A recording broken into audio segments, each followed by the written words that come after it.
Interestingly, Dustin Hoffman turned down Taxi Driver.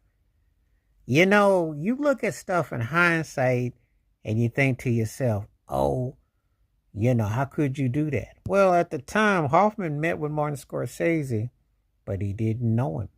He said he really didn't. He said Scorsese talked too fast and he didn't watch his movies. So you take a job and you don't know nobody and you're not familiar with, well, that's understandable. It's understandable. And I could understand Hoffman not doing it because the thing about it is, I think he did do the Lenny Bruce movie, but him portraying Travis Burke didn't have the kite edge.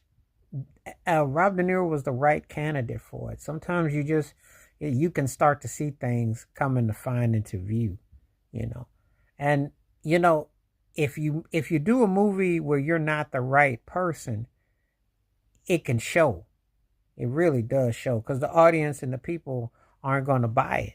You got to have the right candidate, right role. Everything's got to be the right. So this was very telling that you know, uh, and it hadn't even I didn't even know about it until it was brought to my attention that he had turned down the role. Hoffman is one of the greatest actors ever. Don't get it twisted.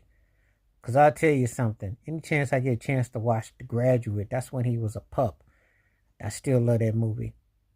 He very versatile. Kramer versus Kramer. A lot of roles I've liked him in. Obviously, the Fockers and all that.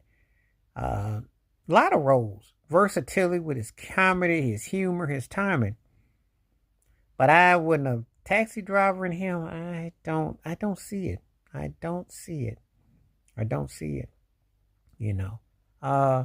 It's one of those kind of things that, because if you got to have a certain type of personality, you think, and even though he can play somewhat street, he doesn't come across as gritty as Rob De Niro, but yet in a simplistic way that is also charming, you know.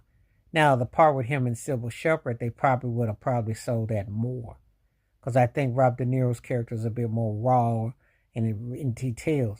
But it's no way in the world. I don't even know if he could have portrayed the Harvey Keitel pimp role right in that movie. I don't know. It's not to say that he couldn't do it, because Hoffman is a great talent, great actor. Make no mistakes about it. It's just that there's certain roles and certain things that you do that is just, I don't know, you know. But this is very compelling. It's like, wow, I never ever knew that. I